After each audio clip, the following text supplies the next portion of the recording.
Okay, Paschal Mechvoid Achsanya.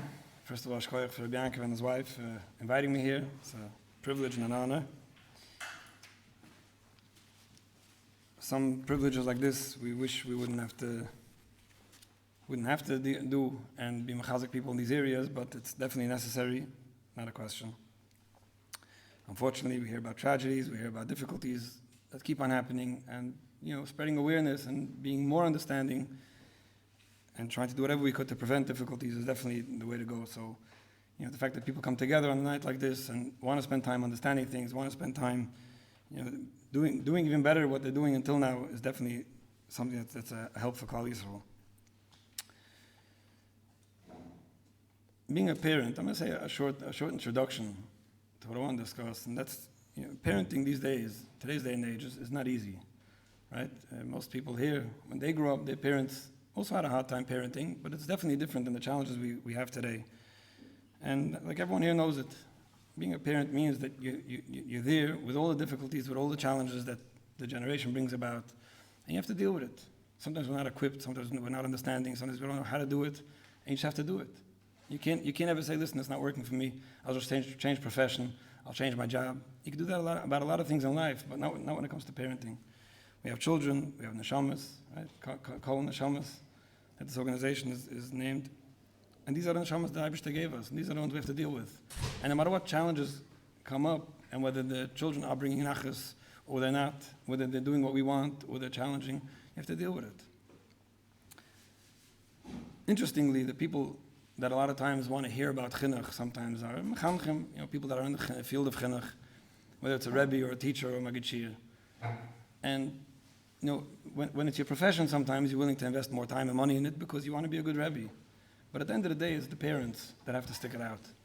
Somebody was once saying the difference by a baseball game, the difference between the fans and the players, right? They both want to win. The fans want the team to win, and the players want the team to win. But the fan who's sitting in the stadium, when he's holding by the 8th inning or the 9th inning and he sees his team is losing and he sees there's no real chance that they could win, he can get up and go. Right? He can get up and say, this wasn't a good game, I'll come back a different time. And he has the opportunity or the liberty to walk away in the middle of the game. The players can't do that. They got to stay there until the end. And that's why sometimes they could turn things around the last minute because they have to stick it out and they know it's their responsibility that they can't shy away from. And that's what I think boils down the difference between educators and parents. Now, very many educators are parents, and they're all doing a wonderful job and trying their best, not a question. But it's the parents that are going to stick it out. It's the parents that have to make it work. So when a rebbe or a teacher is not getting along with a kid, and the school year ends, whatever it was, ended, even if it's a manal or a principal, whoever it was, the kid moves on, you tried your best. At worst, you throw him out of the school. At best, you wait for him to move on, and that's it. It's the parents that have to make it work, and that's why it's a very tough job. And as we see this week, right in the beginning of the parsha, Yeshiv Yankov, what does Rashi say? Because Yankov Leisha B'Shalva.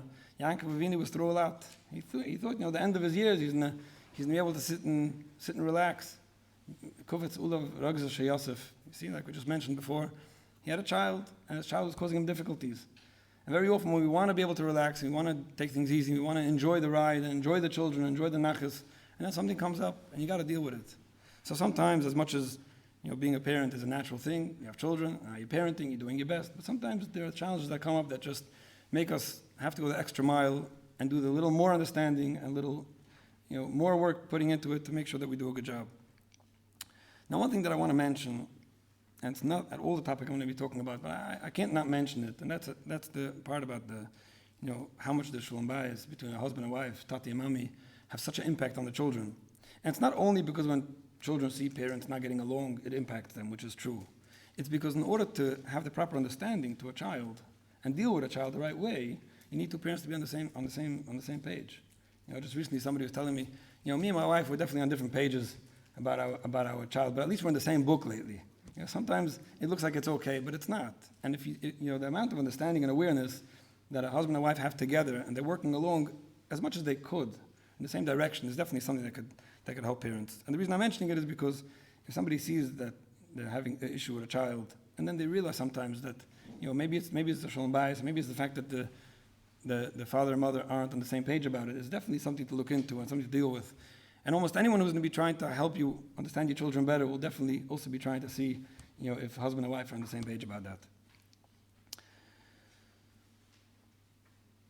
It's not a question that being zoichet to healthy children and zoichet to nachas from children is also siyat d'shmaya, and we know it, and we're almost powerful for it.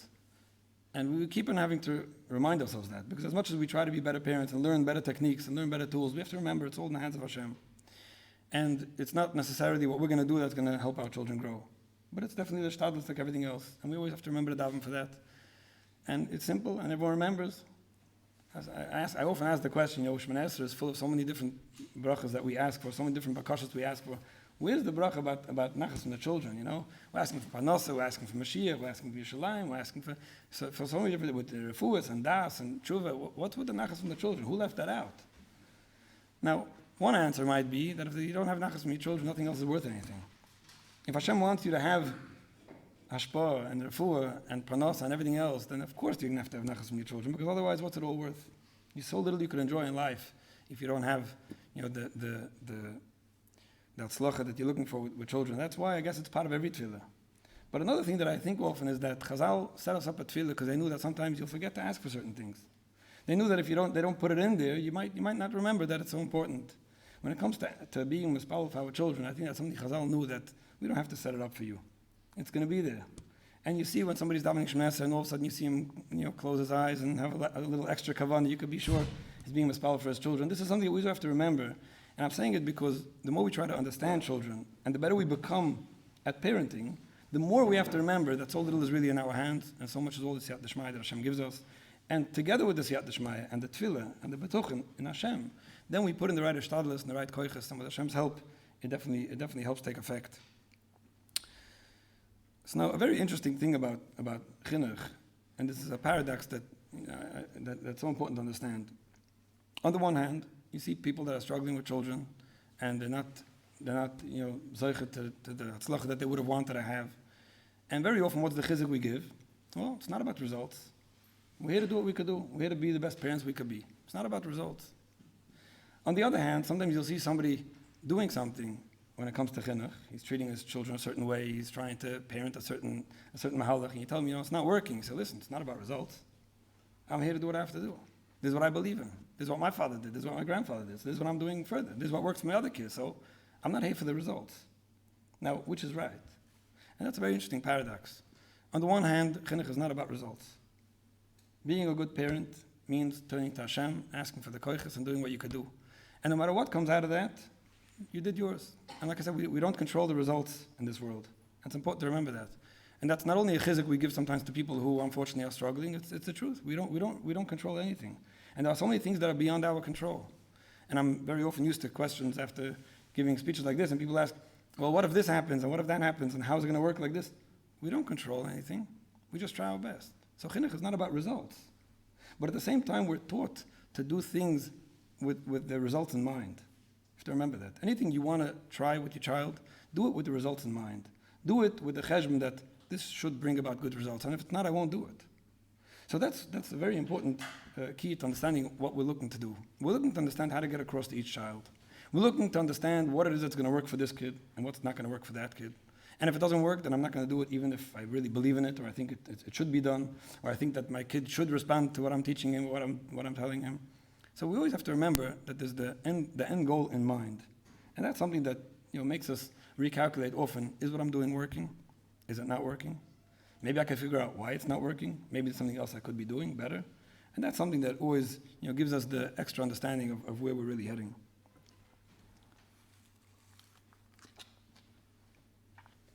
Now, it's not easy to figure that out.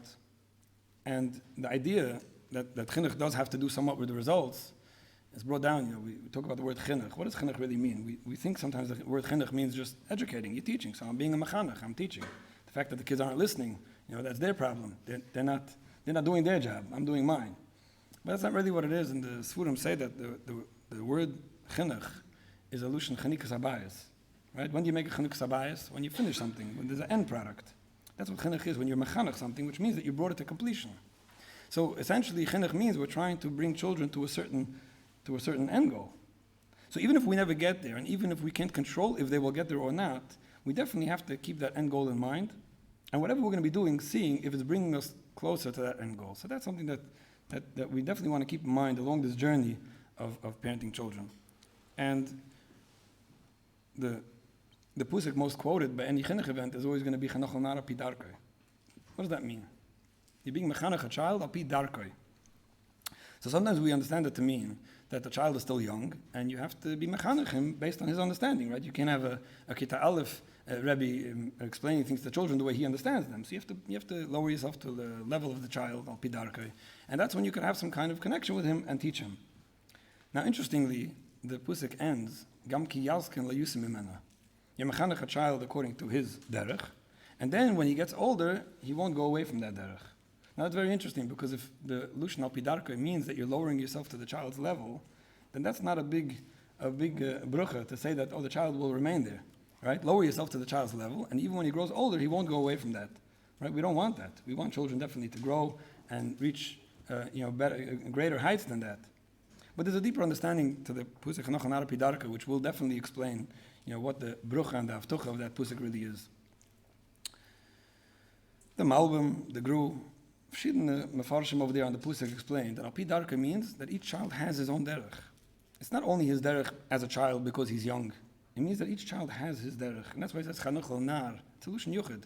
You're educating a child, each child Al Pi Darkei on his way.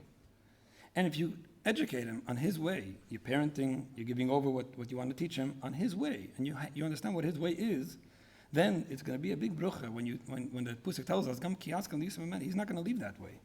It was taught to him on his way, a way that he could relate to, a way that he understands, a way that resonated with him, a way that he was able to accept, then yeah, Gam ki yaskan li yisem. And very often, when we're trying to pull and push and struggle to get children to understand our way, then unfortunately, ki yaskan, as he gets older and he gets smarter and he learns his rights, he knows his options and his liberties, then slowly we see how he's not so comfortable going on that way that's not his.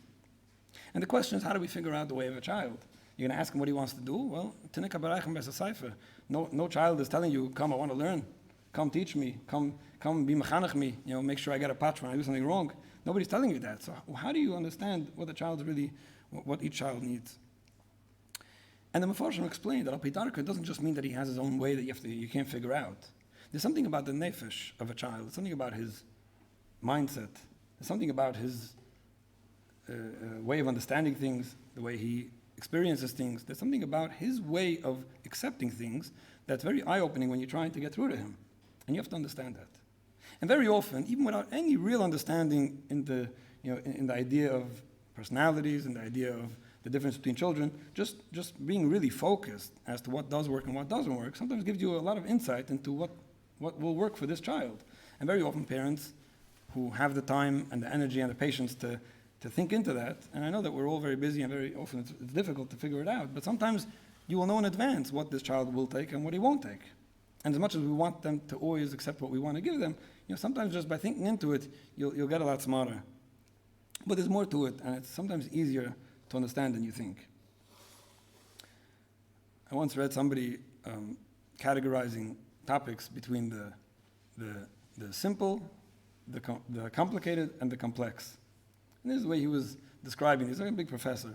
The simple means something that has a relatively simple amount of steps and simple steps, and always brings about the same results.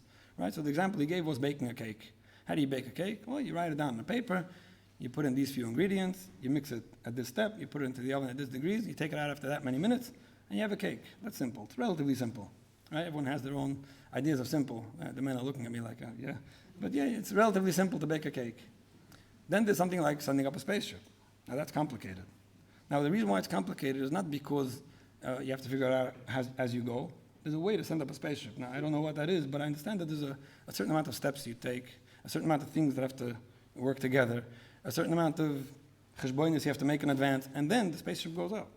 So it's definitely very complicated, but at the end of the day, there's a certain sequence to it, and there's a way to make it happen. And whoever understands it and learned it and studied it could make it happen when they make sure that all the bases are covered. So that's definitely more complicated than baking a cake. Then there's the complex. And the idea that this professor was giving for the complex was raising a child. Now, why is that complex? Because there's very few things that you could write down on a paper and say, do this, this, and this will be the outcome. You can't say that. So it's very complex.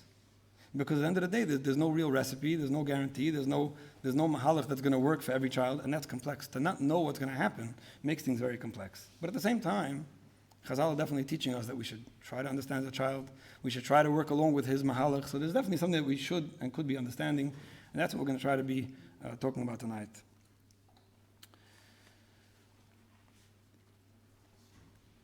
So the idea of understanding personalities is not a new idea, right? It's as old as the hills. It has the Makoiris and Greek philosophy and the Havdil in all the Sifra Kadmoinim, and you see it in Chazal, you see it as far back as you go. And there's a lot of different ways to understand personalities. And I use a certain model which Hashem Yisbarach was choinen das to me a certain clarity in this that I haven't seen anywhere. And then I took it a step further to reach a certain chiddush, which I'll be sharing with you tonight. Now, I know there's a lot of different ways to understand people, and you can break it down to very many categories, but I'm going to try to stick to something that will be closer to simple than complex. So let's try to break it down together. The oldest model of understanding personalities is older than what they call today the 16 Myers-Briggs type or the Enneagram of 9 types. It's a 4-type model. And let me explain what that 4-type model is. It's not about 4 different types of people, which is a mistake people make sometimes when they try to understand these things. I'm going to try to break it down very simple. The 4-type model personality is not 4 different people, it's 4 parts of each person. Everything that we know of, everything in this world, right? The Rambam brings it in Sifra Kadmoinim, talking about the Dal Yisoides. There are 4 ingredients in everything in this world. And those are the early, with that, everything began, so to speak, right? It's the Aish, Mayim, Ruach, and Afar. What that means basically is the 4 elements of fire, water, air, and earth. Everything on a physical level is made out of those 4 things.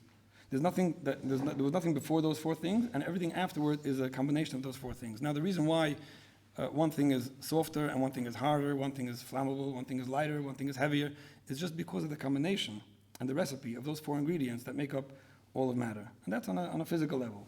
So basically, everything you see is made up of the same 4 ingredients. It's just the dominance of those ingredients and how something is made up that make it a different texture and look and feel differently. And this is when we talk about it. The reason why a fish could exist in water is because there's more water in the fish.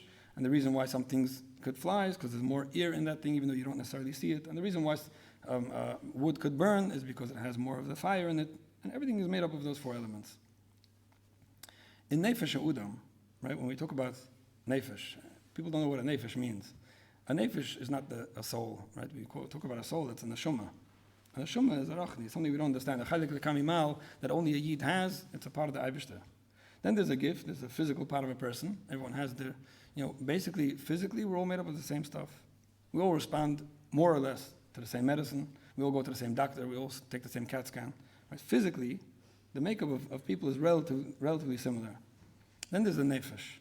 The nefesh, there's the gift, the nefesh, and the neshama. The nefesh of a person, that's that spiritual part of a person that you can't see and you can't feel. And that's what includes a person's mindset, the way a person thinks, the way a person feels, a person's emotions, a person's mental understanding of things. That's called a nefesh. That's not something you could see.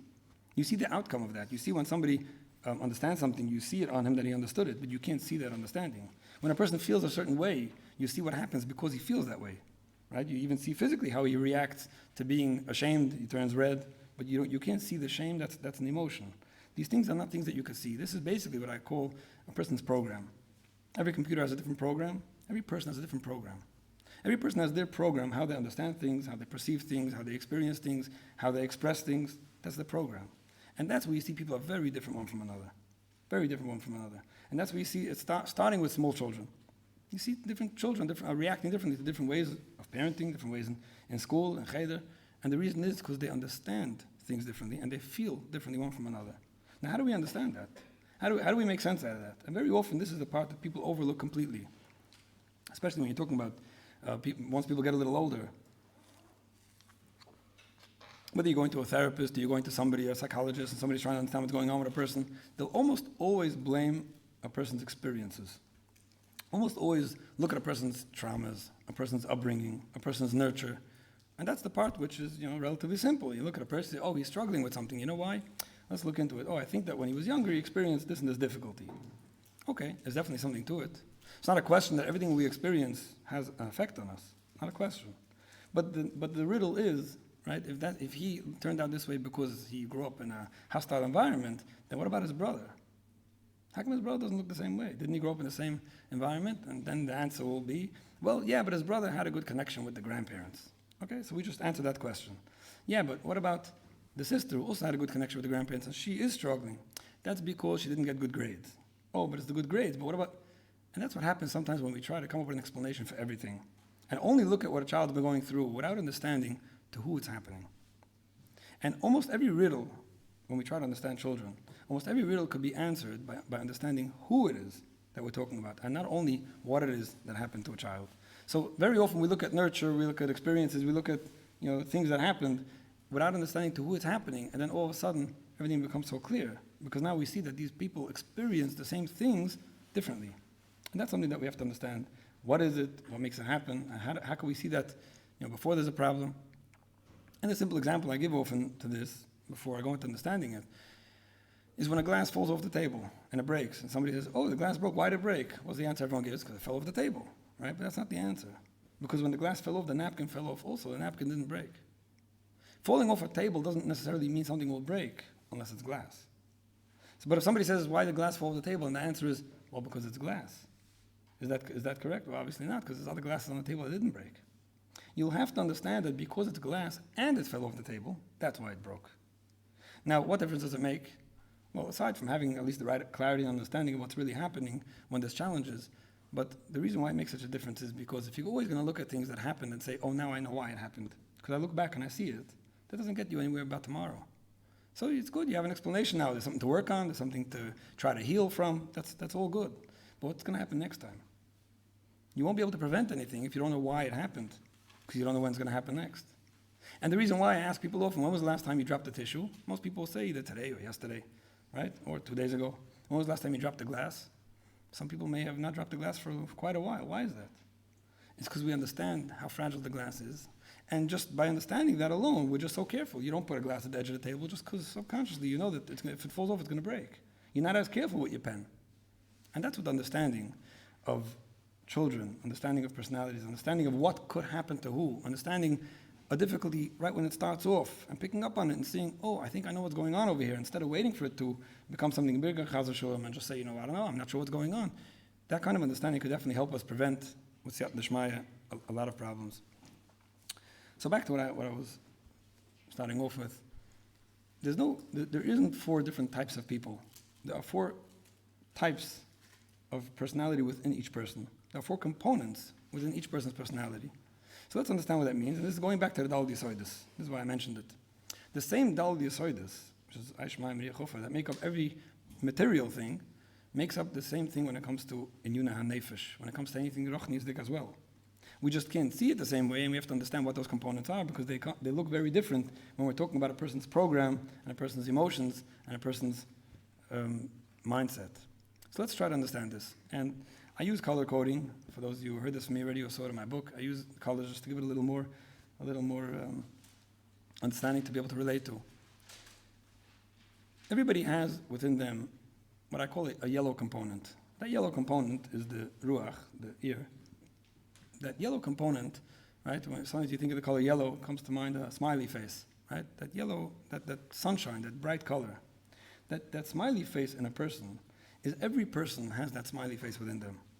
Every person has a part of them that is friendly, that is happy, that is enjoying. There's that happy-go-lucky part of a person. There's a smiley face within each person.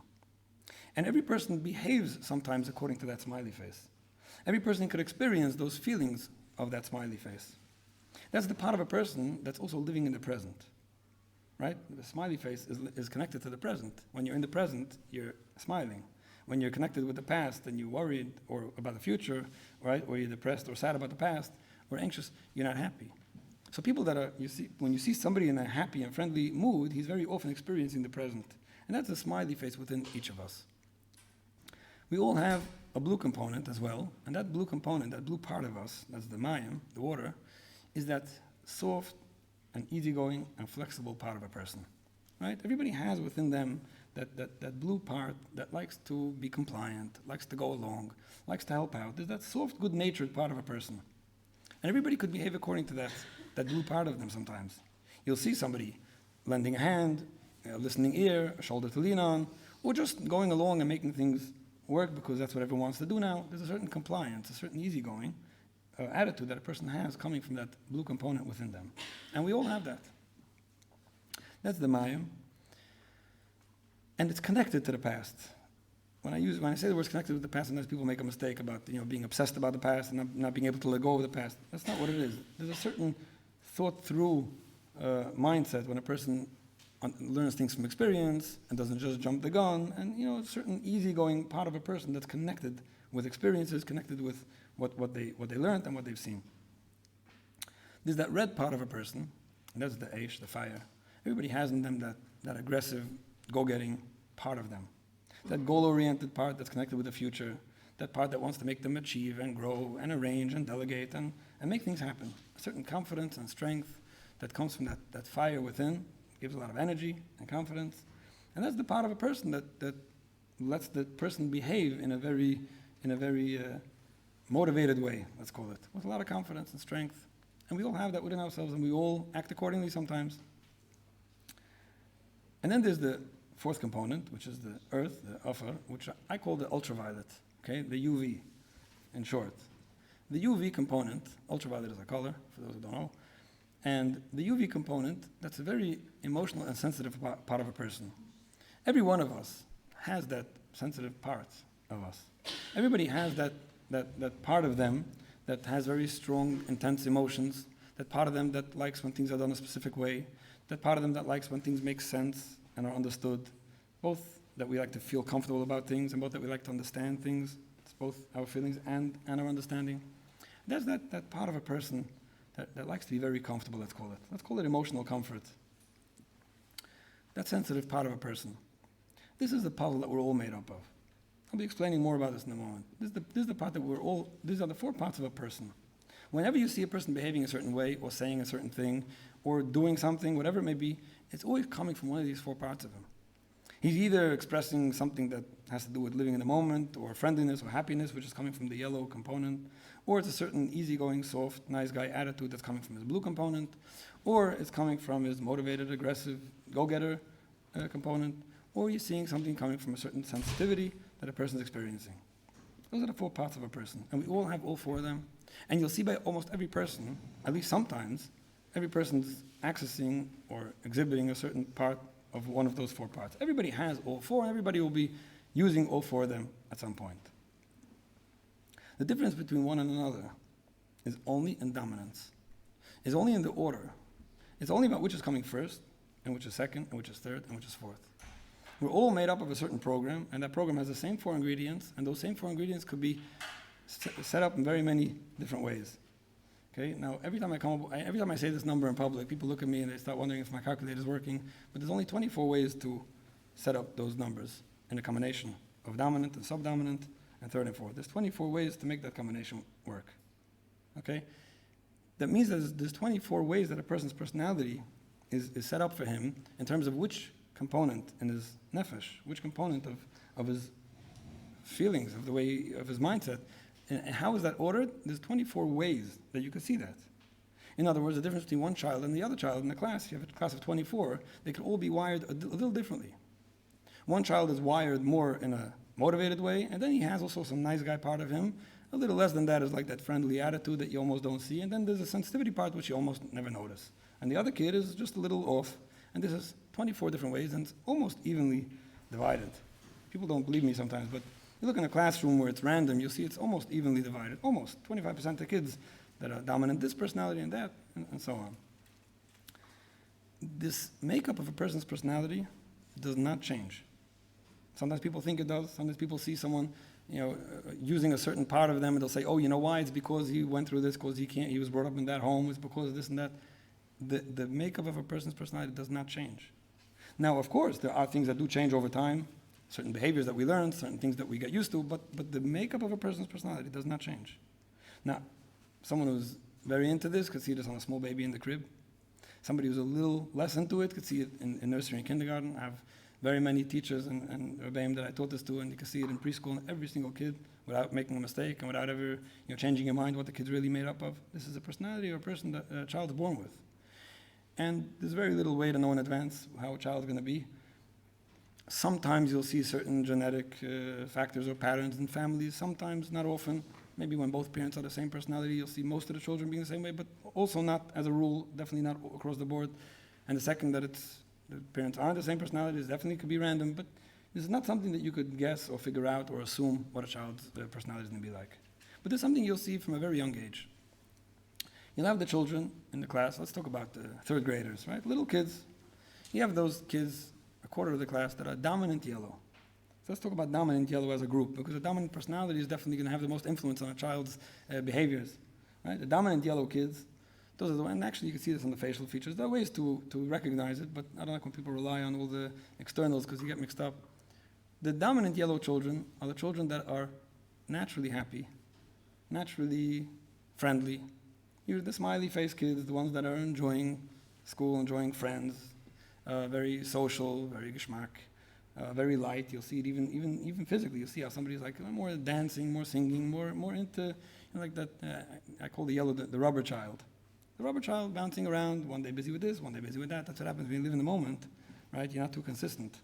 You're not too organized.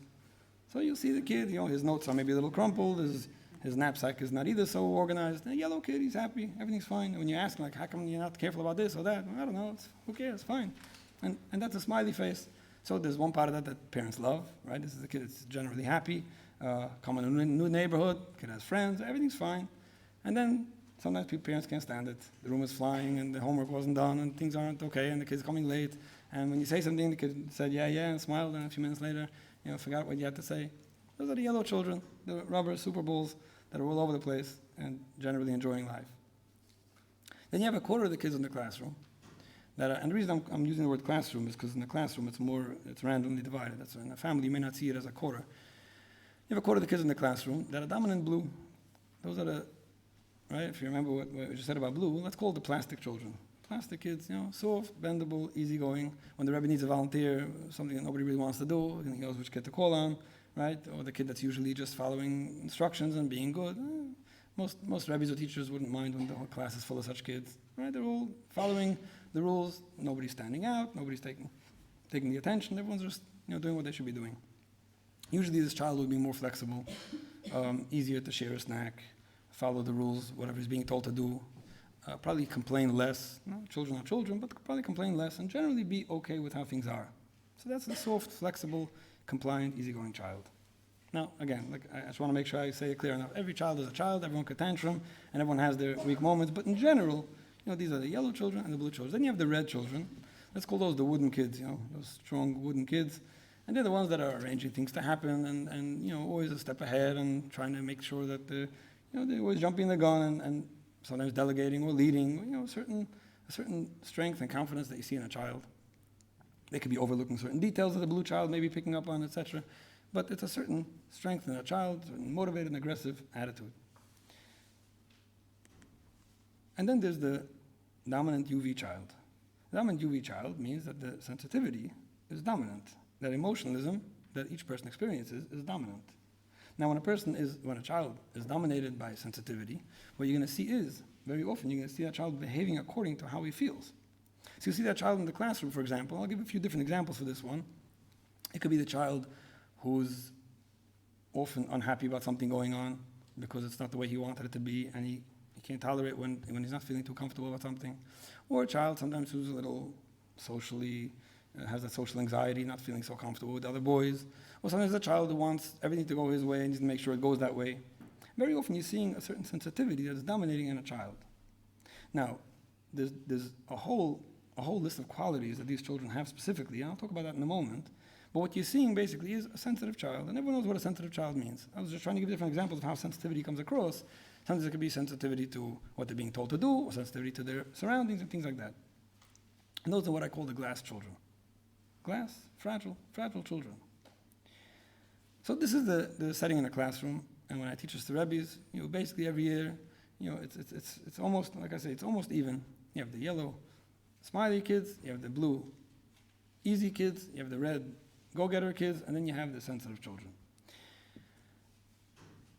Now, interestingly, just to talk about sensitivity for a moment, sensitivity is what helps every person thrive. Sensitivity is what helps every person grow, and sensitivity is what helps every person achieve. If people wouldn't be sensitive and people would tolerate everything, then everyone would just be complacent, and everyone would be happy with whatever they got and whatever they understood, and everything would be just fine. What triggers a person, what challenges a person to grow and to achieve and to acquire more and to get better at something is because there's a certain lack of tolerance for the way things are now. And very often is the children that are more sensitive, and those are the children that actually are not happy with what they know or what they learned, and they want to get even better at it. And sometimes, and most often actually, the best kids in the class, and the best kids at home, and the best kids everywhere, are those UV children. The child who has 100 on every test is almost always a UV child. And that's because he's not tolerating anything less than 100. He's not tolerating that gray area that a lot of kids are okay with, and then they don't even realize that they don't understand something. And that's what makes a child want to excel. Now, the flip side of that is that the reason why a child wants to excel is because he wants to get all the way to the top. And that's because his lack of tolerance won't tolerate anything less than all the way to the top. Now, what happens when he doesn't get all the way to the top? What happens when this child doesn't feel like he's very, very comfortable, whether it's academically or emotionally, or whatever it may be? What happens when the child doesn't feel very comfortable? That's when sensitivity and fragility cause a child to go all the way the other way. And the example let's just fall back for a moment to the example I was giving. Rubber, plastic, and wood are very different. You almost never see them put together almost, right? They're very different. And if I start going into all the little differences and all the little similarities, there's a lot to talk about it. But there's one similarity that rubber, plastic, and glass all have, rubber, plastic, and wood all have, that glass doesn't have. And this is something that's this distinction is so important to understand. Aside from the fact that glass happens to be nicer than the other three, and you'll never see a chandelier made out of wood or plastic or rubber, right? It's definitely something about the glass that's shining and more special than the rest of them. But on the other hand, the rubber, the plastic, and the wood all have a certain amount of flexibility. A certain amount of flexibility. You're going to dance on a wooden stage or on a wooden sfurum a bookcase, you put enough, it's going to give way. There's a certain tolerance, a certain flexibility. Even the wood, even strong wood, will give you. Plastic, even more. Rubber, even more. And that's the resilience that children have. The dominant yellow child has a lot of resilience. He could be going through a lot of difficulty. He could be bullied. He could be put down. He could be not succeeding in school and things like that. And he has a lot of resilience. He has a bumper. He has a very big rubber bumper that allows him to navigate through these kind of difficulties and get away with it and tolerate it and absorb it and move on. And he's affected by it. Don't worry, he's affected by it. But you won't see it so fast, or you won't see it at all sometimes even, because he'll be able to push through and survive and bounce around with these difficulties. The plastic child, right, doesn't have that big rubber bumper like the yellow child, but he also has a certain resilience. And the wooden child has that strength sometimes to overcome those challenges and move on with that. The glass child, glass has no flexibility. When you have a glass kitchen table, which is beautiful, by the way, you could put on it 5 books, 6 books, 7 books, 8 books. If it could tolerate 8 books, it's standing straight. When you put on the 9th book, it cracks. It doesn't start giving way. That glass doesn't have tolerance. Now, that's part of the niceness about glass, right? There's something about it that's very special, but that's how careful you have to be with that fragility. So back to what I was saying, the best kid in every class and the best few kids in every class are definitely UV children that are excelling and they're doing well and they're pushing themselves, as far as they can go, and they're not going to settle for anything less. And when you give him a 98 on the test, he's going to run after you and say, no, I was right, and he's going to make sure that he got that. But on the other hand, you have those children that when they can't reach the top, they're going to go all the way the other way.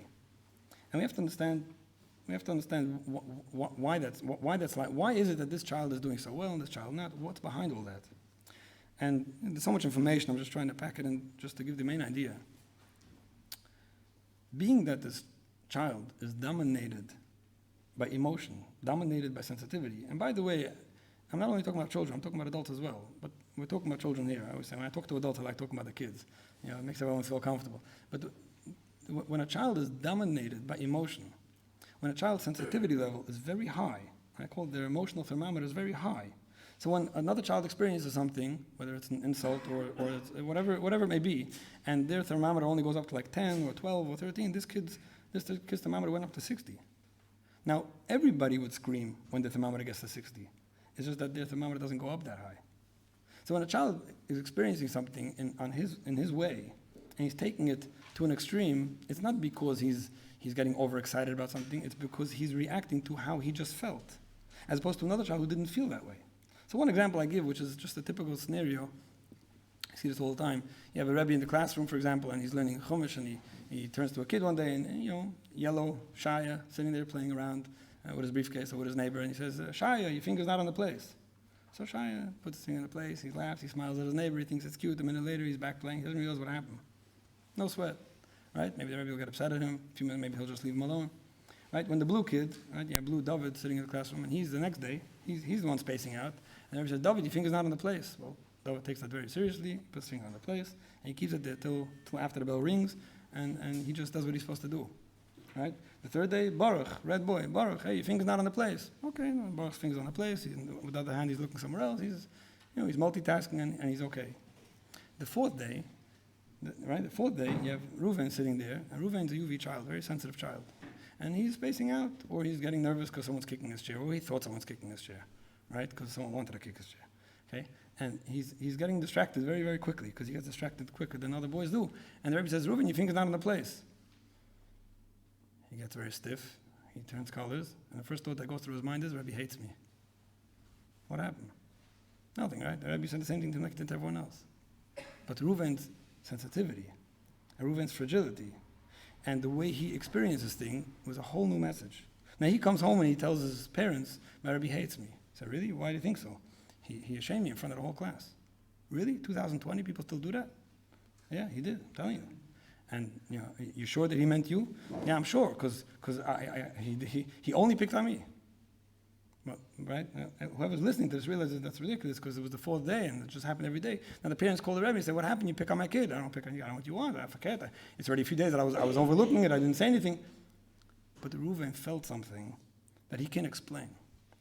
And if you're going to try to prove to him why he's wrong, you won't get anywhere. When you tell Reuven, I do this every day. I call him, boy, I didn't say anything. On the contrary, I looked away for a second. No, it's not true. The other day I also saw you look at me, and everyone noticed that you looked at me. What's happening here? What's happening is that Reuven has an emotional perception. Everything he sees, everything he experiences, everything he perceives is all emotional, because emotions dominate. Now, don't get me wrong. This Shaya, David, and Baruch also have that emotional part of them, especially with children. Right? Like we said, everyone has it in them, especially children that are more fragile, not a question. So they didn't either like when they were picked on. They may also sometimes get a little nervous about something, but it's not the same. When emotions don't dominate, what does? Logic. When emotions don't dominate, it means that logic is stronger than the emotion. So even though I might not like that somebody picked on me, and I may wonder if maybe he did it on purpose, at the end of the day I'll think, he probably didn't mean it. It doesn't make sense. Why would he want to pick on me? Or at least if you explain it to me, I'll understand that. When emotions dominate, emotions are stronger than logic. Not just the emotions stronger than logic, but as a matter of fact, emotions hijack the logic. And the more you try to explain something, the more that emotional defensiveness will kick in and show you, no, it's not that way, it's this way. And the more you argue with the child, the more defensive he's getting, the more hurt he's getting, the more put down he's getting, the more stubborn he's getting, and you're basically chasing him up a tree he can't get down from anymore. And now he's home from school for 3 weeks. And I get a call at least once a week about a kid that's not in school. At least once a week. And this is what happens. And I could say that as a statistic, and people like statistics, especially when they're higher than 60, 70%, as statistic, 100%, that's a big number, 100% of the children that I dealt with, or that I came across that were having these kinds of issues, were dominant UV. 100%, that's a big number. Yeah, I'm saying this in public, not for the first time. I see again and again and again how children that are struggling, and I'm talking about again, we're still in third grade, we didn't get anything too intense yet. Okay? When in third grade, you're talking about the kids that are really getting stuck, are again and again the UV children. Now, when you think about it, it's not such a big chiddush. Because if we're assuming that 25% of the kids in the class are UV, dominant UV, sensitive children, that's all it is. It's just sensitive children. UV is just a nickname, right? You're talking about sensitive children. If a quarter of the kids in the class are very sensitive, which would mean that, between 30 kids, you have 8 such kids at least in a typical year. So, yeah, you're going to see it's always the same kids. You're going to see it's always the same kids. You won't see a Rebbe who's struggling with the whole class. It's not a Rebbe. It's always, it's a few kids every year. Now, when you think about it, it's those same few kids. Now it's not always the same kid specifically, and I want to explain that. And this is going to lead me where I want to go with this. Between those 8 kids, right, like we said, there are the best, in that group of 8, you have the best kids in the class and the most challenging kids in the class, right? And I'm not going to use the word worst, that's a ridiculous word, right? You have the best kids in the class and the most challenging kids in the class. Why is that? And what does it depend? Now, sometimes, obviously, you have an IQ, sometimes you have other things working for a kid, but that's usually not what it is. Usually not.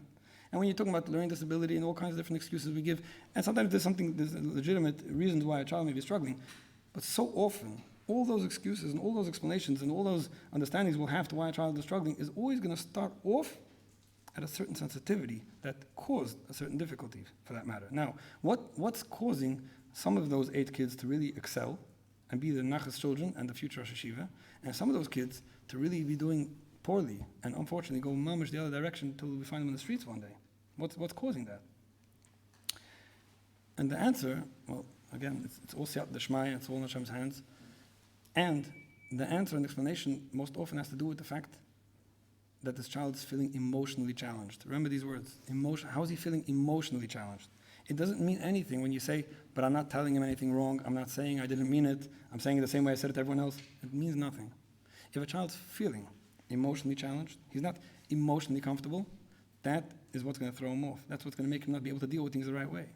So you have one boy in the class, right? You have Levi, who's doing just fine because he's feeling good. He has friends, he's feeling good socially, right? He's looked up to, and he's a bright kid, and the Rebbe likes him, and his father gave a nice tip, and everything's going for him. So he's learning well, and he has a good chavrusa, and he's getting attention, and he's doing great. He's not just doing great, he's doing 100%, right? And then you have that other kid, Zvulun, at the end, the other end of the classroom, and he's getting bullied, and he's not such a bright kid, he doesn't have the money, or he doesn't have what it takes, or whatever it is. And the Rebbe also didn't like him the first few days because he was disturbing, because he needed some negative attention, because he wanted to make sure that people notice him, because last year, and he's not doing well. And it's because he's feeling emotionally uncomfortable. So you see how those UV children are so dependent on their emotions. Now, I'll tell you a very interesting thing. I mean, it's not a big deal to assess children when you understand it the right way. But one of the giveaways, I tell the parents often, one of the giveaways that I see when I'm dealing with difficult situations, very often people will describe a situation and say, it happened just like that. In 5th grade, he was doing the best, and in 6th grade, I don't know what happened. You hear all the time. A drastic change in a child. Now, interestingly, you'll see it sometimes not even in a change of time. You see it sometimes at the same time. I was speaking once in a camp, and after I was talking about this idea, the Manel got up and said that he got a call from a cheder. This and this boy is coming to camp this year. He's a devil of a kid. I heard that he's coming to your camp. I'm telling you, you have to be prepared for him.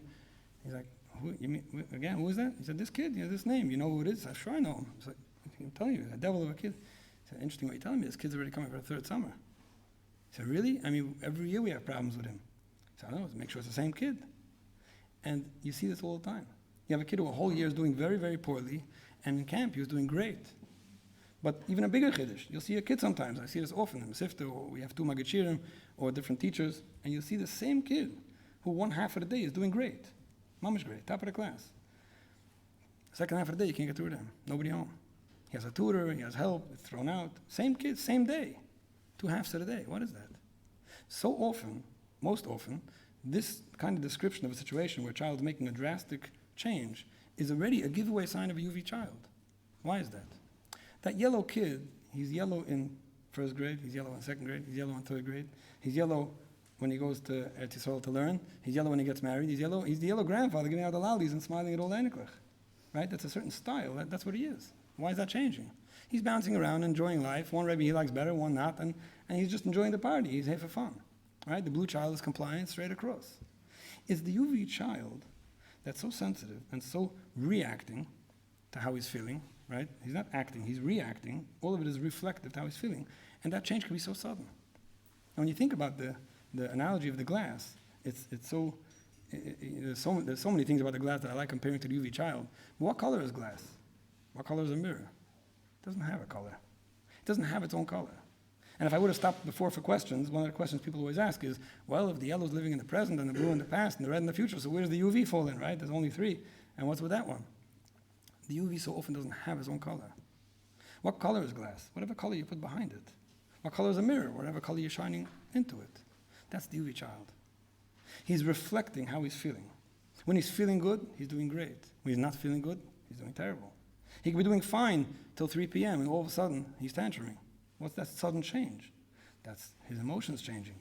And that's those intense emotions that are so dependent on what's going on around him. This child is taking so many things around him personally. Right? Very often you'll talk to someone, right, let's give an adult example now. You'll talk to someone, and if you offend him to his face and tell him something very nasty, he'll get offended. Right? He may not scream at you, he may walk away, but he'll get offended.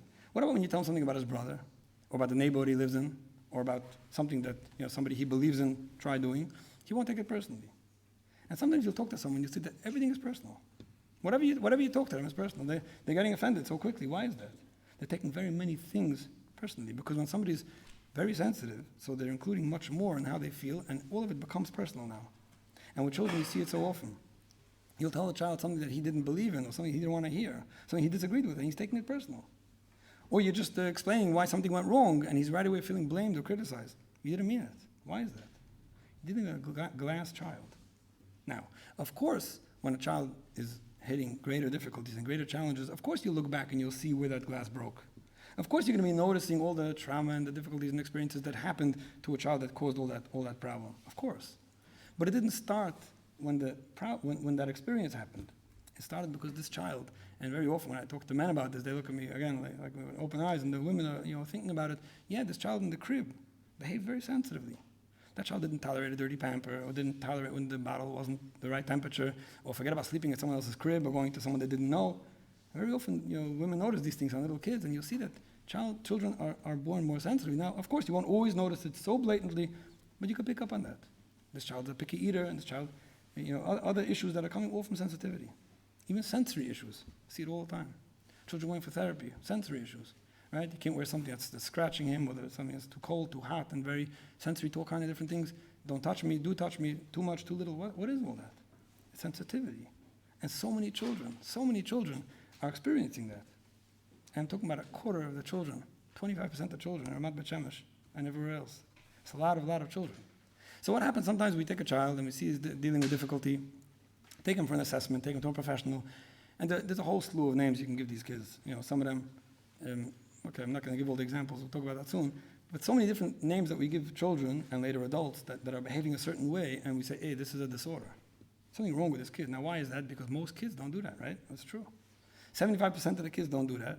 And from the 25, well, some of them do, some of them don't, so it's becoming a minority that seems like a problem. It's not a problem. I mean, imagine if every glass that broke, we would give it a label and say something wrong with this glass and send it back to the company. Right? It's what it is. It's okay. It's made that way. And that's what Bianca was mentioning before about acceptance. The first step of everything is accepting this is the way this child is. I'm not going to change this program. I mean, how often do I talk to parents and they're coming up with all kinds of difficulties? He never listens, he never does this, he never does that. Whenever I tell him something, he does just the opposite. I don't know, I don't have a way. And what do? Well, I don't know, I keep on telling him and I keep on forcing, I keep on consequences. Well, how long are you doing that for? I don't know, 17 years. Yeah. When are you going to realize it's not working? Now, sometimes we don't realize because, you know why we don't realize? Because it is working with everyone else. So I have a Shabbat Suda, and I have a bunch of kids who like dancing around, and they don't sit in their place. When I tell them, sit down, they sit. And this kid, when I tell him, sit down, he goes on the couch. So of course I tell him every week he has to sit.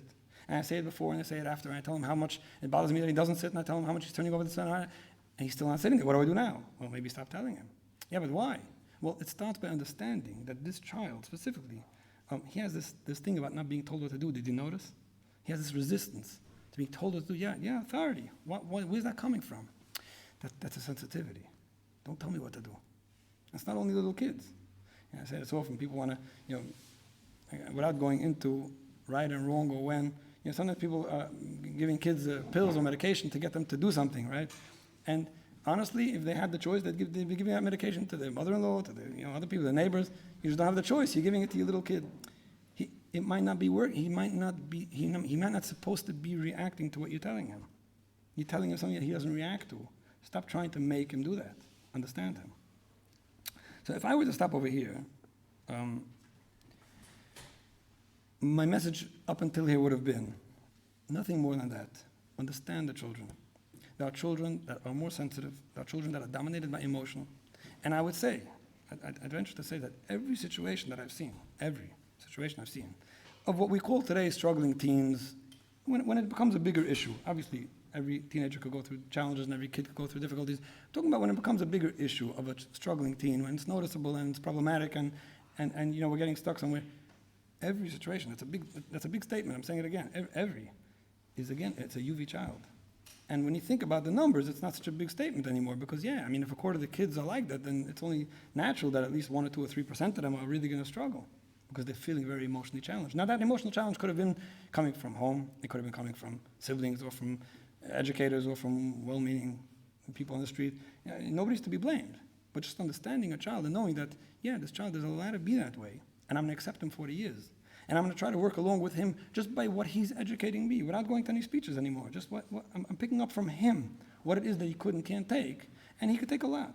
He could take a lot, and that's, I don't like when people think, well, if I don't tell him anything, he's not going to. No, he's doing a lot of good things. Think about it. Just use your head and just do the homework. Why is he doing this good thing, right? You have a kid who won't wash his hands for bread, but he's putting negavasa by his bed every night. I've seen these situations. Why? Why is he doing that? Well, I don't know. I think maybe because when I tell him to wash every day and he keeps on telling me he did, he didn't, he doesn't have to, he doesn't want to, but the negavas he decided to do on his own. So he's very capable. He has all that in him. Let's try to help him think that he's coming up with things on his own maybe. I'm just giving a simple idea of understanding that whatever works for a child, you'll see a child's excelling somewhere. He's trying to impress his teacher. He's trying to impress his brother. Why? Is he feeling very comfortable near them? Does he want to impress them? Or are they imposing on him? Well, most often you'll see he's impressing those who he wants to impress, those who he thinks and feels that they think highly of him. Well, if that's what's working, then that's what we got to do with him. So that's the main message for starters. The main message is that just about every situation, I always add the just about, because obviously there's always other factors involved and friends and things, but just about every situation where things really get out of hand and things become more and more challenging as time goes on, you're dealing with a child who has this emotional perception.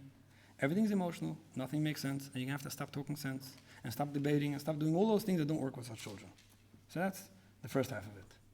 Okay, should we stop for a few minutes to take questions or just keep on going? You give out something to write on? Okay, I'm going to go on, simply because I'm assuming that whatever anyone would ask at this point, I'll probably try to answer in the next section over here. And whoever has a question, I'd appreciate if they could write it down and put it on paper just so that we avoid the shouting match that goes on sometimes when people try to scream over each other.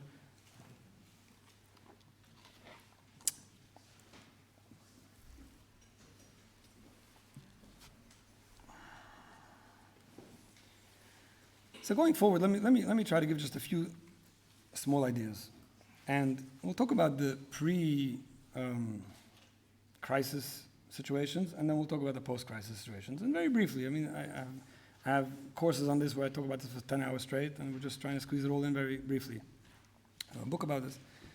So the pre-crisis would mean that whenever two people aren't getting along, right, and this obviously includes children and parents, also two people, right? Sometimes we look at children like they're just an extension of ourselves, but they're not. They're another person. But anytime two people aren't getting along, I would venture to say that at least one of them, at least one, sometimes both, but at least one, is dealing with things emotionally, which is why two people would not be getting along. When you think about it, doesn't it make sense to get along? Did you ever get along with someone? Doesn't it feel good? Isn't it just great to get along with someone? Now, if you have a difficulty, somebody wanted to, okay, let's talk about Shalom Bayis for just 1 minute, right? You want to go somewhere at 8 o'clock, right? It's called for 8 o'clock, wasn't it? Okay, and your wife says, no, nobody's meeting for 8:15. Now, logic would dictate that either one of you give in to the other, or you make a compromise, or you discuss it and work it out. And everyone will feel very good. Why sometimes do people get stuck on things? Ever think about it? Does it make sense? I always ask this question. Does it make sense to fight? Did anyone come out feeling good? Did anyone come out a winner?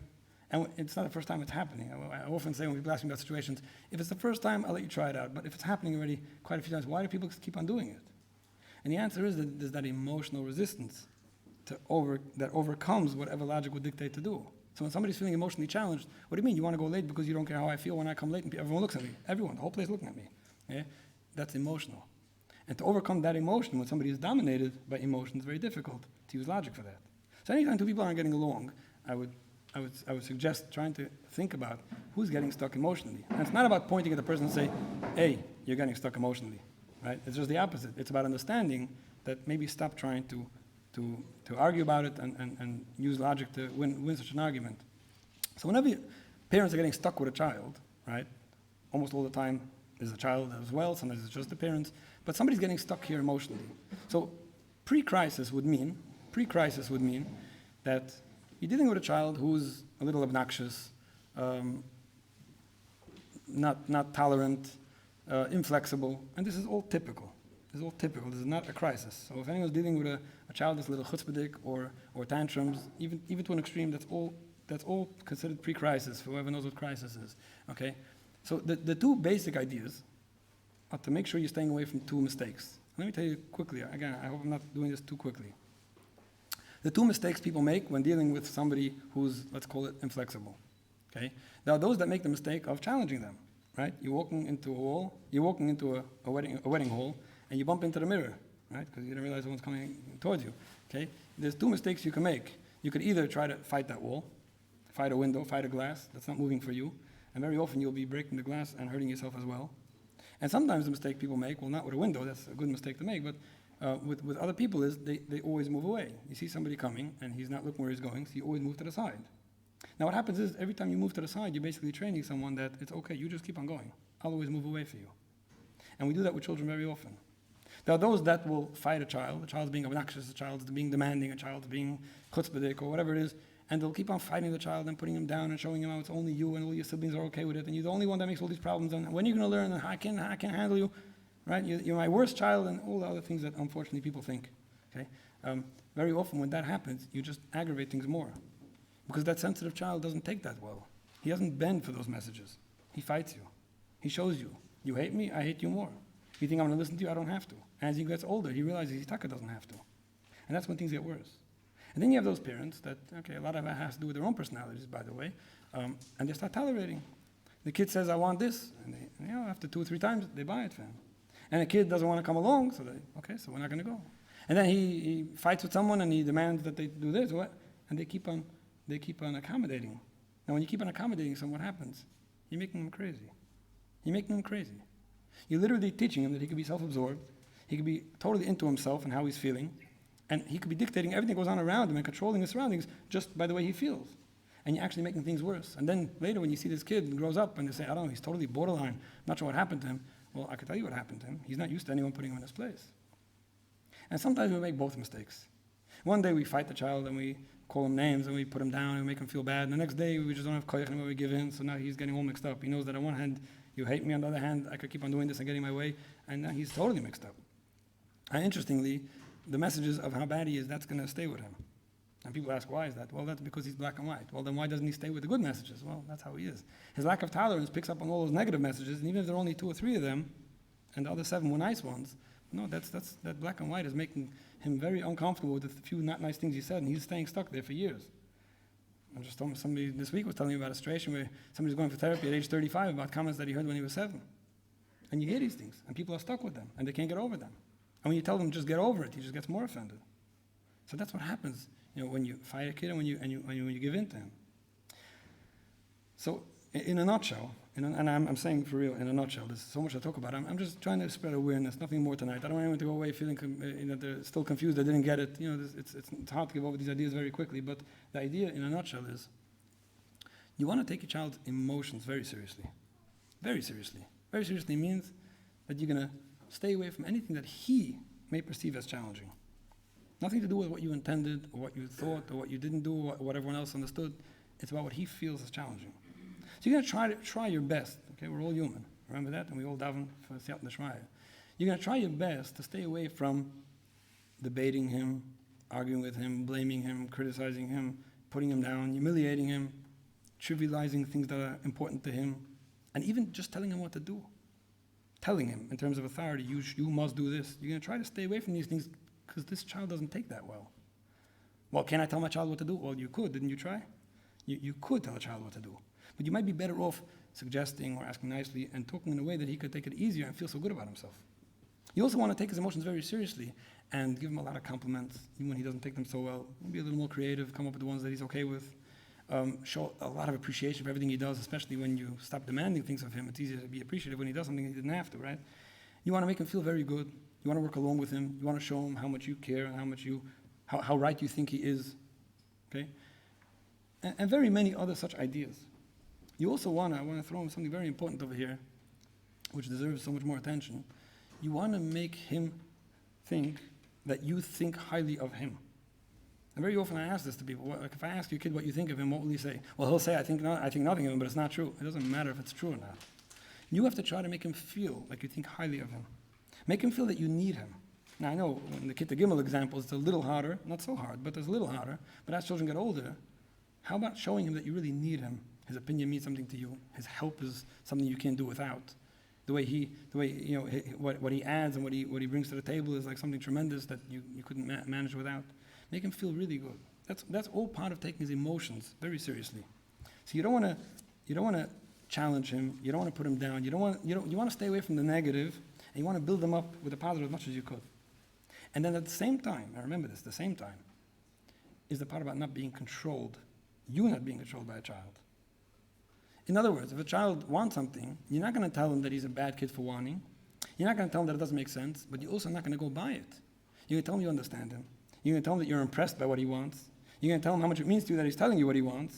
You might even tell him that you'll think about it because it's very important what he wants, right? And I can go on and on about all that and how you're going to listen for a half hour, how important that is. Now everyone has it, right? That black and white. Everybody has it. I'm the only kid that doesn't have it. And then you're still going to tell him that it doesn't work for me now, but I'm happy that you're telling it to me because I'm going to think about it, and when I could, I might. And when you say it the right way, that's not challenging emotionally. You'll be surprised by what he can handle. Because if you're going to be controlled by him and he becomes your father, he becomes your mother, and all of a sudden he's running the show, you're making him crazy.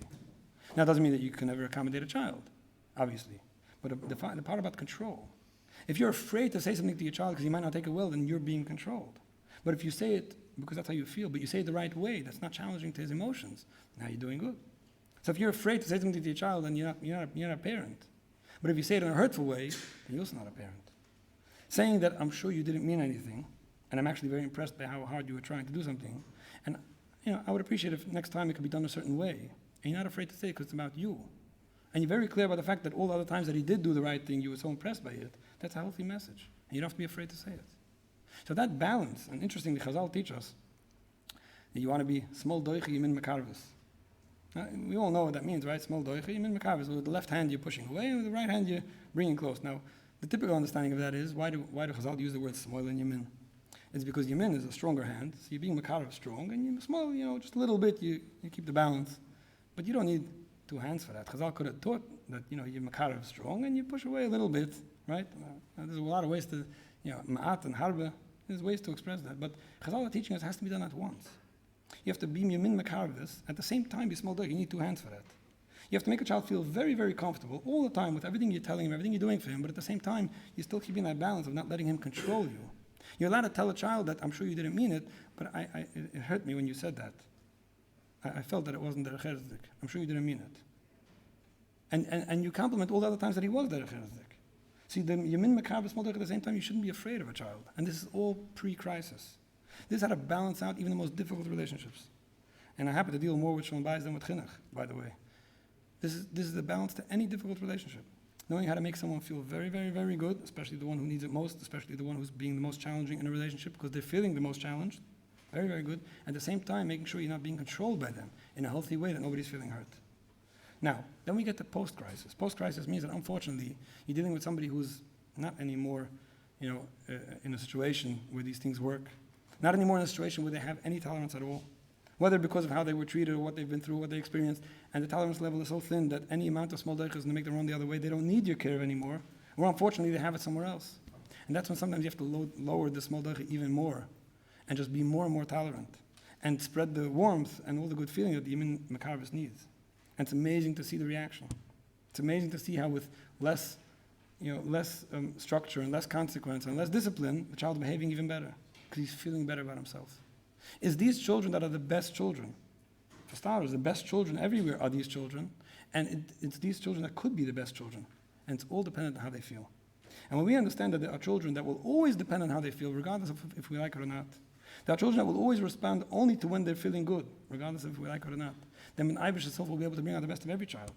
We'll be able to take those challenging children and avoid and prevent a lot of the difficulties that they would have experienced. We'll be able to bring back a lot of children that unfortunately have been there already because they weren't feeling good. And we'll be able to give them everything they need to be the best that they could be and be the best children that there are. And this is something that we're almost powerful for. Interestingly, every time I see it, I don't have it in front of me, but every time I learn the Parsha and Parsha Vayishlach, right, Rashi says over there that there were people that people that knew how to work the land. What did they do? And they knew what it would be good for. There were people that knew how to taste the earth and see what you could plant there, and they knew what to make out of it. And those were those who knew how to do the best planting. The offer, this is the UV, this is the earth. There are those that know how to use a child for what he's good for, know how to make him feel good, bring out the best of the children that are the most challenging. So when a person sees that he's being successful with most of his children, that's wonderful. But very often it's those that we're struggling with that need us most. Most often it's the ones that are doing well that would do well anyway.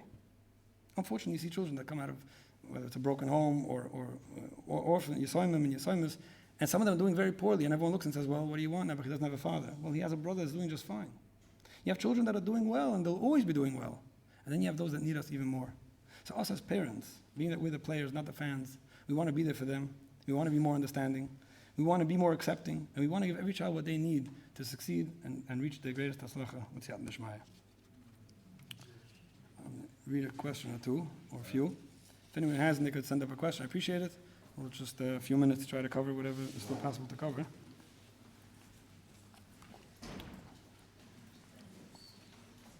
I'm going to be a little short with my answers. I hope nobody takes it as my being too blunt or dismissive, just because I'm sure every child is a... Okay, so far 3 people sent up the same question. I know in advance what's coming, don't worry. I've done this a lot of times.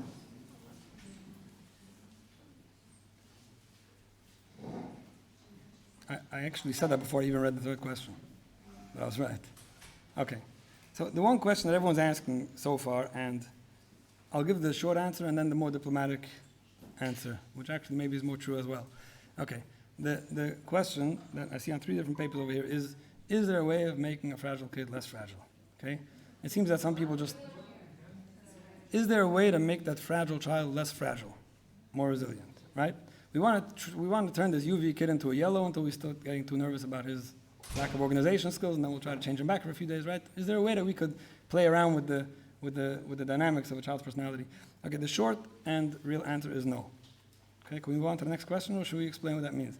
Okay, the answer is no. The answer is no. You cannot make a glass more resilient, right? The Super Bowl could fall and the glass can't, and that's just how it's going to stay.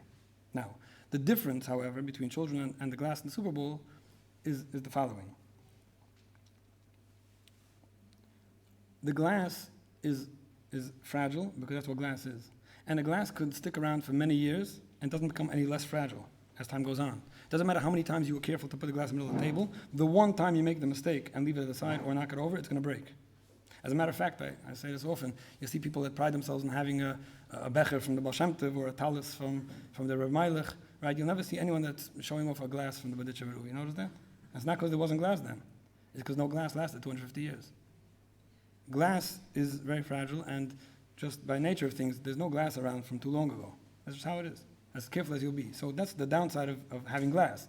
So you hang it up as a chandelier, you make sure it's high enough, and of course, until your kid swings the broomstick, it's going to last. Right? It can stay there very long. The thing with children, however, is like this. A fragile child, a sensitive child, who's growing up feeling, and even being, but feeling, let's call it feeling misunderstood, as time goes on, he's getting less and less resilient. Right? He's losing all his capability, all his coping skills. He's feeling so challenged and broken that he can't deal with things. Automatically, he's going to be less tolerant as time goes on. And when you see him reacting, out of control one day, it's because of everything he's been through, because he was worn so thin that he doesn't have anything left.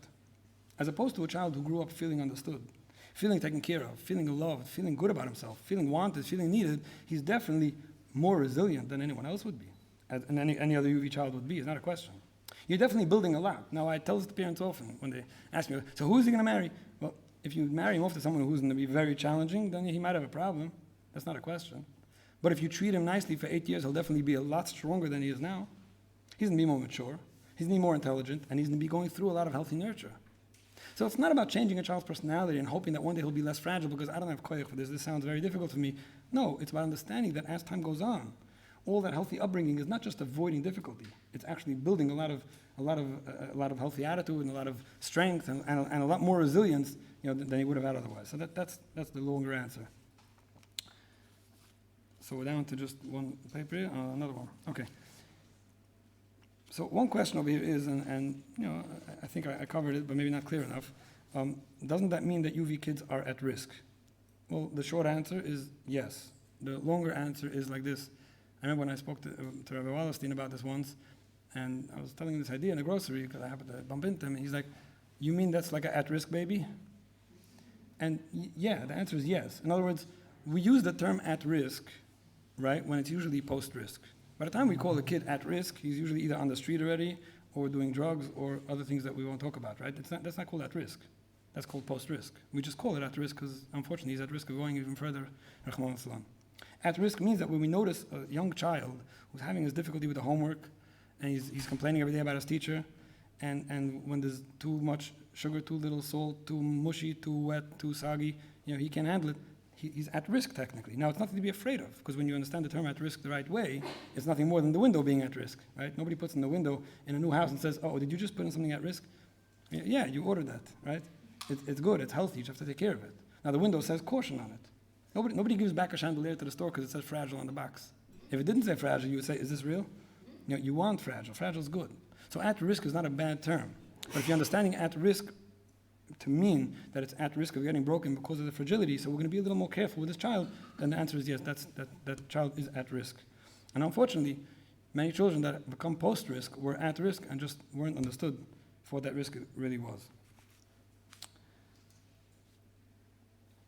Okay, I'm going to cover another two things, and we're going to finish with that for now. What does this all have to do with Yiddishkeit, first of all? So,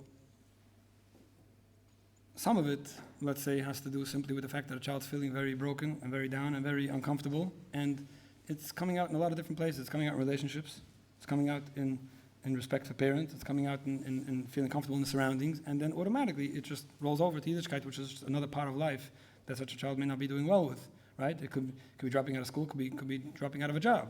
It's not only Yiddishkeit. It's just feeling uncomfortable with things the way they are and trying to run away. Now, don't worry. I mean, the good news is that he's not going to feel more comfortable anywhere else. But unfortunately, he might not feel comfortable to come back either unless we make him comfortable. So there's definitely that part of Yiddishkeit, just being another thing that takes the brunt of it. But just a little deeper understanding, Yiddishkeit in general, people don't like when I say this, but I say it anyway, okay? And I often get questions about it, but I keep on saying it because it's true, at least that's my understanding. Yiddishkeit, as nice as we're going to try to present it, as nice as we should present it, and as wrong as it was presented to us, and should I elaborate anything more? It's still controlling. The Torah and the mitzvahs are still controlling. There's a certain amount of control and authority that's there. I say certain amount just to sound diplomatic. There's a lot. From when you get up in the morning till you go to sleep at night, there's a lot of things you have to do. Now, if that's presented very nicely, and someone feels very good about it, it could be the most enjoyable and most rewarding experience there is. And Baruch Hashem, a lot of us are zeichet to experience that.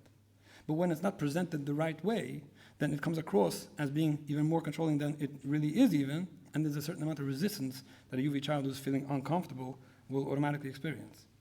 So there is something about Yiddishkeit per se being a very controlling kind of a way of life that people just want to run away from. So the same guy that might jump a red light might also want to just not be told what to do, especially when it's coming from people who made him feel uncomfortable and people that are challenging for him, and then Hashem and his mitzvahs and the person who's bothering him and how he feels is all getting mixed into one big cholent that he just throws out. So that's the connection, where it comes to Yiddishkeit specifically. Now, a lot of times, such youth find their own understanding of Yiddishkeit, and they actually come back to something that they experience a lot more enjoyment in because it just resonates with them, and it may not even be wrong. It may just be something that they understood on their own, and now they're more comfortable with it, which is a discussion of its own. Okay, one more question I'm going to address, and that's, where does ADHD fall in with the UV personality? Okay. So I specifically avoided using names and labels before, but there are a lot of what we call personality disorder ideas, right? Whether it's antisocial or autism spectrum, or all kinds of names. When they're younger, there's a few options you can give. As people get older, right, the law lets you give more names and understandings. And if your parents are Holocaust survivors, then there's like a whole slew of them that we let you choose from. Okay. Most often, anything that has to do with the personality of a person, or how he's perceiving things, or how he's misinterpreting things, most of that, to sound diplomatic, is very often describing a UV whose emotional perception is distorting things from what other people may see differently. Okay? ADHD, in the true sense of it, when you look up the definition, you understand it the right way, not just throwing it at any kid who doesn't have sitzfleisch, is definitely a lot of anxiety. there's anxiety to it. And that anxiety is very often the UV child is feeling uncomfortable, which is causing the ADHD, which is causing a lack of concentration, which is causing the lack of following or whatever it is. Sometimes we don't use that term the right way, and then ADHD becomes something we throw around as any kid who's just not focused or doesn't like to learn or just a little antsy. So I see that being very often a term that I wouldn't say that every kid who's diagnosed or assessed to be ADHD would necessarily be a UV child. But very often it is, and very often when we understand what ADHD really is, it just makes more sense to realize, why is this child so anxious? What is it that's causing him to feel so antsy, and therefore, cause him to not be able to concentrate and sit in one place. So we're going to finish over here. There's a lot more to talk about, and whoever understood it and wants to go over and talk to your spouse about it, make sure you're on the same page about it, and discuss it, and develop it on your own. This is not something, one of the questions actually is, where did I get this from? I developed it with Hashem's help. It's not something I learned from anyone. So I think that when you look at your own children, you try to understand them, and you treat them the right way. And I often say, you could treat every child like you would treat a UV child, and you'll be fine. It's not always so feasible, which is why sometimes people get frustrated or burnt out when they hear all kinds of shurim, how you're supposed to treat children. It's like, it's just not possible. How much attention could I give a child? I have 12 of them. Well, some of them may need it more than others.